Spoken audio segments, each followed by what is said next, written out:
Kasalanan ba kung ang taong magustuhan mo ay ilang taon ang agwat sa'yo? Nakita ko siyang lumaki, gumanda, at hanggang sa naging pinong babae. Hindi ko naman alam na uusbong sa kakaibang klase ng paghanga ang mararamdaman ko para sa kanya. Magandang araw sa inyong lahat na nakikinig sa channel na to. Itago nyo na lamang ako sa pangalang Ador. Isa akong caretaker ng pamilyang Sebastian. Halos kalahati na ng buhay ko ay sa kanila na ako nanilbihan. May nag-iisa silang anak na si Leona. Ito ang prinsesa ng kanilang pamilya. Ilang taon din itong wala sa kanilang bahay dahil nag-aaral ito sa Maynila. Marangya ang pamumuhay ng pamilya Sebastian. Ngunit nananatili silang mapagkumbaba. Marahil, iyon ang rason kung bakit tumagal ako sa paninilbihan sa kanila. Maging ang iba ko pang mga kasamahan. Dumating ang araw ng pagbabalik ni Ma'am Leona. Ilang buwan matapos ang kanyang graduation sa kursong nursing ay uuwi na muna raw ito ng mansyon. Hindi ko alam kung bakit, pero parang bigla akong kinabahan nung araw na dumating siya. Matagal ko na siyang hindi nakikita. Ilang taon mula nang umalis siya para mag-aral sa Maynila. Doon dalagita pa lang siya. Mainhin, palangiti. At halos hindi lumalabas ng bahay kung walang kasamang yaya o driver. Pero ngayong bumalik siya, ibang-iba na mula itsura hanggang sa personalidad nito. Ador, si Leona darating na mamaya. Pakilinisan yung garden at saka yung kwarto niya. Utos ni Ma'am Sonia, ang amo kong babae na matagal ko nang pinagsisilbihan. Opo ma'am, sagot ko habang pinupunasan ang mga paso. Pero sa totoo lang, parang hindi ako mapakali. Hindi ko maintindihan kung bakit parang may kakaibang excitement ako ang nararamdaman. Pagdating ng hapon, dumating nga si Ma'am Leona. Bumaba siya ng kotse, nakasuot ng simpleng puting bestida. Pero sa payak na ayos na yon, napatingin talaga ako. Hindi ko alam kung dahil lang ba sa tagal ng hindi namin pagkikita. Pero parang nahubog ng panahon ang tunay na ganda niya. Ador, kamusta ka na? Malambing niyang bati sabay ngiti. Dati pa man nung bata siya ay Ador na ang tawag niya sa akin. Nung una nga ay pinagalitan siya ng mga magulang niya sa tuwing tinatawag niya ako ng ganon. Ngunit kalaunan ay nakasanayan na rin. Sa akin naman ay okay lang. Pakiramdam ko nga ay bumabata ako ng ilang taon kapag ganon ang tawag niya sa akin. Ma'am Leona, mabuti po. Kayo po. Grabe, gumanda po kayong lalo. Sabay kamot ko sa ulo at pilit na itinatago ang hiya. Natawa siya. Ikaw talaga, Ador. Parang hindi ka nga tumatanda eh. Hindi ko alam kung anong klaseng biro yon. Pero naramdaman ko agad na parang tumalon ang dibdib ko. Lalo na nang sandaling hinawakan niya ang braso ko habang dumadaan sa batong pathway. Pasuyo nga, Ador. Baka madulas ako. Sabay kapit niya sa braso ko. Napakalambot ng kamay niya. Saglit lang yun, pero hanggang gabi ramdam ko pa rin, Miss Hart. At habang kumakain sila ng maagang hapunan sa loob, ako naman ay nasa labas, nag-aayos sa hardin. Naririnig ko ang tawa niya mula sa loob ng bahay. Parang musika yon sa tenga ko. Napaisip ako, ano bang nangyayari sa akin? Hindi dapat ganito, Ador. Anak siya ng amo mo. Hindi ko mapagtanto, Miss Hart, kung bakit parang gusto kong makita ulit yung mga ngiti niya. Paglabas niya ng kusina, may dala siyang tasa ng kape. Ador, gusto mo? Magtitimpla na lang ulit ako, sabi niya. Napalunok ako. Naku ma'am, hindi na po. Wag na kayong mahiya. Sa'yo na to oh, sabi niya sabay abot. Ngumiti ako at tinanggap yun. Mainit ang kape, pero mas mainit yata ang kamay niyang sumagi sa kamay ko. Simula nung gabing yon, parang may nagbago sa loob ng bahay. Hindi ko man aminin, pero lagi kong inaabangan si Ma'am Leona. Yung mga yapak niya sa hagdan, yung tawa niya tuwing kausap si Ma'am Sonia sa sala, pati amoy ng pabango niyang minsan humahalo sa hangin. Parang hindi ko na makalimutan yon, Miss Hart. Isang umaga, habang nagwawalis ako sa may veranda, bigla siyang lumabas ng kwarto. Naka-shorts at maluwag na t-shirt lang siya. Nakalugay ang buhok at halatang bagong gising. Good morning, Ador. Gising na pala kayo, ma'am. Sagot ko at pilit na hindi lumingon ng masyado. Pero sa gilid ng mata ko, nakita ko kung paano siya umupo sa silya, tumingala sabay hikab. Napagagat ako ng labi. Tigilan mo yan, Ador. Huwag kang bastos. Anak yan ng amo mo. Pilit na singit ng aking utak. Pero paano mo nga ba pipigilan ang mga mata mong kusa namang lumilingon, Miss Hart? Ang tahimik mo ah. Sabi niya bigla. Hindi ka na gaya ng dati. Madaldal ka pa naman noon. Baka po kasi, lumaki na kayo, ma'am. Sagot ko sabay tawa para itago ang hiya. Ngumiti siya. Ikaw, hindi ka tumanda. Minsan, samahan mo naman akong maglakad sa garden. Nakakainip sa bahay. Napakunot noo ako. Ako po, ma'am? Oo naman. Wala naman akong ibang maiimbita rito bukod kina mama at papa. Si mama naman laging may meeting. Kaya ikaw na lang. Sabi niya sabay kindat. Tumango na lang ako at pilit na kinalma ang sarili kahit may kilig akong nararamdaman sa dibdib. Sige po, ma'am. Basta wag lang pong tanghaling tapat. Masyado pong mainit. Paglakad namin sa garden kinahapunan, tahimik lang kami sa una. Pero maya-maya, napansin kong paminsan-minsan, tumitingin siya sa akin. Yung tingin na parang sinusukat ka. Ador, sabi niya ng marahan. Namiss mo ba ako? Parang natigilan ako. Ha? Syempre naman po, ma'am. Lahat dito namiss kayo. Ngumiti siya. Ako rin. Namiss ko yung mga kwento mo. Yung mga biro mo dati. Bakit kasi ngayon, ang seryoso mo na? Hindi ko alam kung ano ang isasagot ko sa kanya. Kaya tiningnan ko na lamang siya. At doon, nagtagpo ang tingin namin ng matagal. Walang nagsalita hanggang siya na mismo ang unang umiwas sabay tawa. Ano ba yan, Ador? Para tayong nasa teleserye. Ngumiti rin ako. Pero sa loob ko, alam kong hindi na to simpleng titigan lang. Kasi sa bawat tingin niya, may kung anong pinipigil kaming pareho.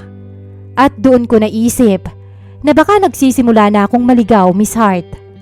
Simula nung araw na naglakad kami sa garden, halos araw-araw na siyang lumalabas ng kwarto para lang magpahangin.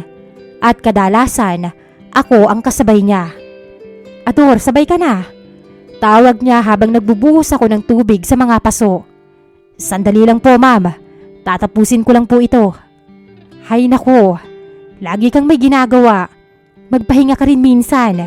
Sabi niya sabay upo sa bench at nagdekwatro pa. Tinitigan ko siya sandali. Mabilis kong iniwas ang tingin nang mapagtantong masyado na akong napapatitig sa mga binti niya. Trabaho ko po to, ma'am. Hindi ako sanay na walang ginagawa. Napangiti siya. Ang sipag mo talaga. Maswerte ang asawa mo. Parang may kuryenteng dumaloy sa dibdib ko. Wala naman na po akong asawa. Ha? Talaga? Matagal na pong wala. Sagot ko. Nasa Maynila ka kasi nung pumanaw siya. Tsaka simula noon, hindi na rin ako naghanap pa. Tumahimik siya sandali. Sorry, Ador, ha? Hindi ko alam. Okay lang po, ma'am. Matagal na yun. Sagot ko sa bayo ko. Pero naramdaman kong tumabi siya sa akin ng malapit. Alam mo, ang sarap mo sigurong magmahal. Di tulad ng mga nakilala ko sa Maynila. Halos lahat chick boy. Hindi ako nakapagsalita. Hindi ko alam kung paano ko tatanggapin yung mga salitang yon. Lalo pat ramdam ko yung init ng balikat niyang sumasagi sa braso ko. Maya-maya, sabay naming narinig ang kuliglig. Tahimik at mahangin. Pero parang sa loob ko, may bagyong pinipigil. Ador, kung minsan, bakit parang mas masarap kausap ang mga simpleng tao na katulad mo? Siguro po kasi, wala akong alam gawin kundi makinig. Kung ako naman yung makinig sa'yo, doon ako napatigil. Hindi ko alam kung anong ibig niyang sabihin. Pero sa paraan ng pagkakasabi niya, parang hindi lang basta usapan ng amot tagapag-alaga. Napatingin ako sa kanya. Pero bago pa ako makapagsalita, ngumiti siya at tumayo. O sige, Ador, maliligo na ako. Pag-alis niya, naiwan akong parang estatwa. Mula sa malayo, tanaw ko siya papasok ng bahay. Hindi ko sinasadya pero napatingin ako sa likod niyang medyo basa ng pawis. Sa bawat galaw ng damit niyang dumidikit sa balat, doon ko naramdaman yung totoo, Miss Hart, na hindi na lang ito simpleng paghanga, kundi pagdanasa na pilit kong nilulunok. Sa bawat araw na lumilipas, lalo kaming nagiging magkaibigan.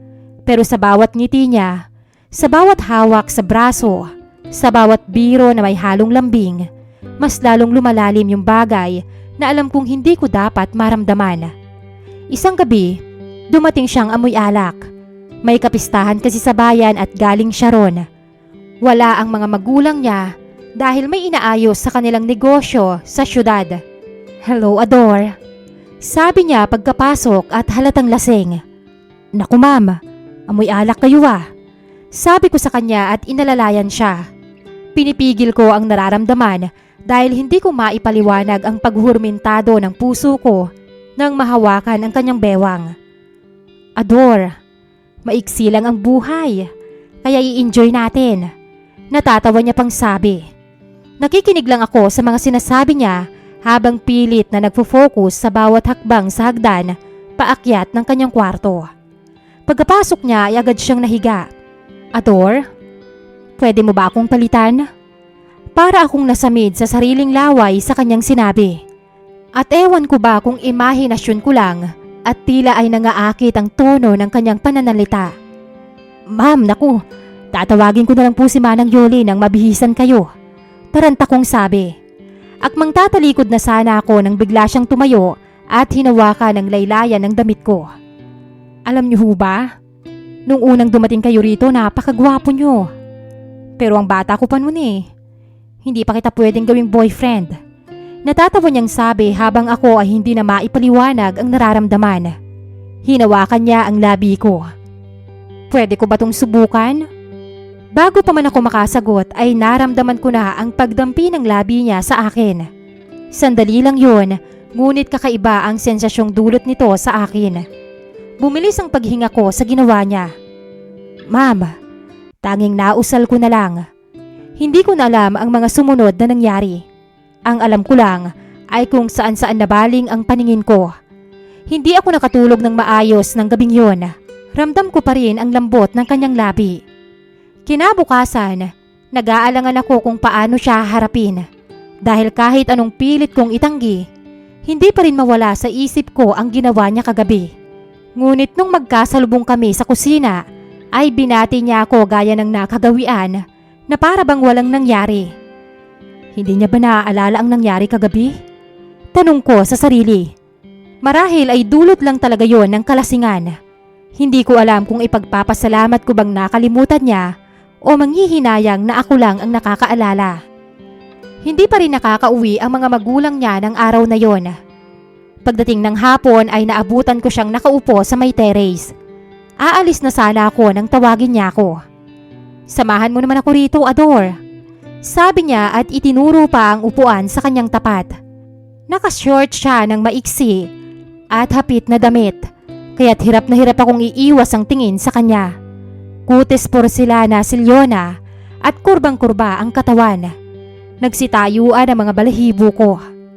"Ador, ang tagal niyo na ring naninilbihan sa pamilya namin," sabi niya na nagpabalik sa akin sa katinuan. "Oo nga, mame," sabi ko at pilit na iniwas ang tingin mula sa kanya. "Hindi po ba kayo napapagod? Pwede naman kayong tumigil na at mag-resign. Paniguradong hindi naman tututol sila mama at papa." Aniya. "Bakit parang pinapaalis niyo naman ako, Ma'am Leona?" sabi ko at pilit na tumawa. Hindi ah. Mabilis niyang depensa. Hindi naman yun ang ibig kong sabihin. Baka kasi gusto niyo nang magpahinga mula sa trabaho. Masusuportahan naman kayo ng mga anak niyo.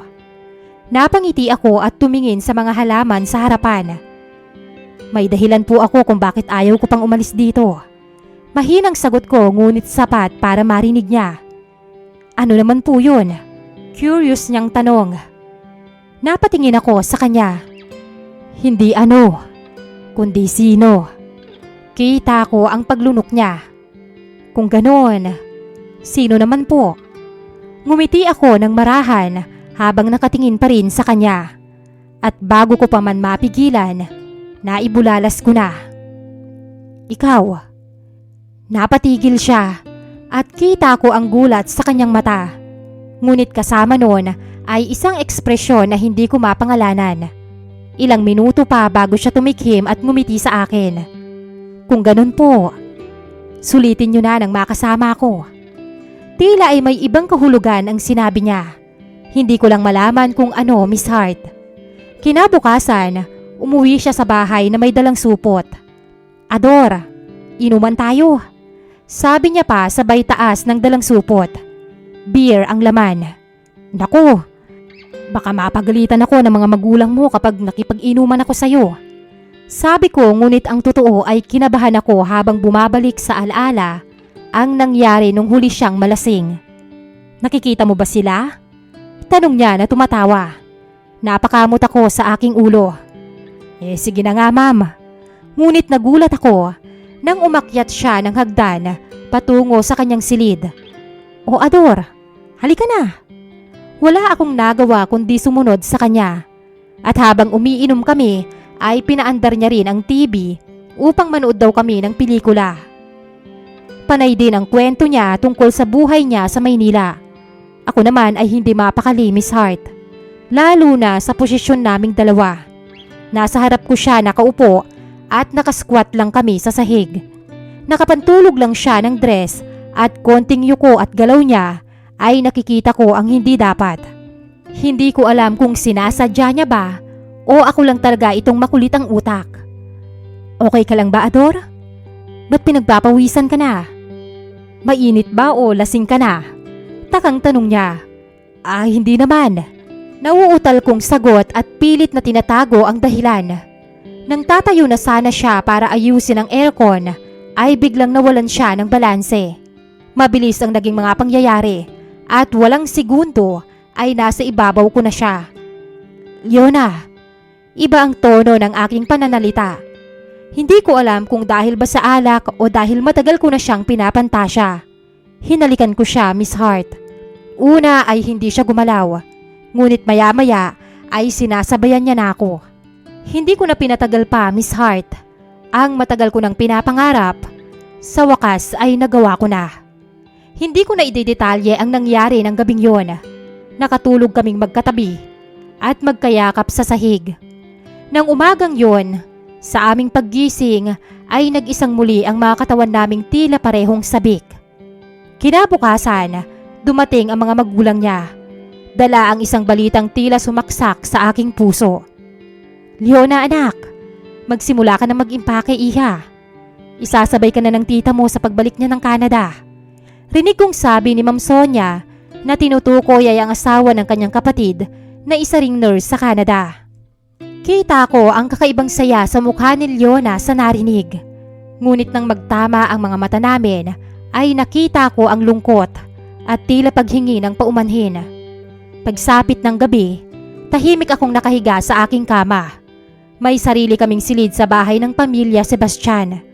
Ganon sila kabait at gustong maging kami ng mga katulong ay komportable sa kanilang pamamahay. Hindi ako dinalaw ng antok. Maya-maya lang ay narinig ko ang mahinang katok sa aking kwarto. Leona, gulat kong tanong. Agad siyang pumasok at inilak ang pinto. Naupo siya sa tabi ko habang nakaupo ako sa may gilid ng kama. Pasensya ka na, Ador, kung hindi ko nasabi sa'yo na aalis ako. Mahinang sabi niya na may bahid ng lungkot. Okay lang, bata ka pa. Gawin mo ang gusto mo at puntahan mo ang nais mo. Napangiti siya sa sinabi ko. Binigyan niya ako ng isang halik. Mabilis lang ngunit banayad.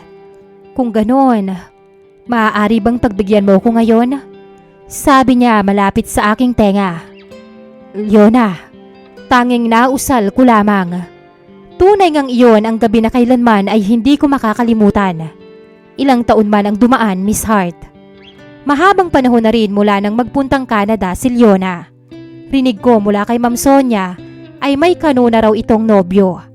Masaya ako para sa kanya, ngunit hindi ko maitatanggi na nasaktan ako ng sobra. Ngunit hindi na rin naman ako nag-e-expect pa ng sobra. Matanda na ako. Natural sa edad niyang dalaga na maghanap ng kaedad niya. Sapat na sa akin ang mga sandaling pinagsaluhan namin. Tingin ko ay hanggang dito na lamang ang pagbabahagi ko ng aking karanasan, Miss Hart. Maraming salamat sa inyong pakikinig. Lubos na gumagalang. Ador.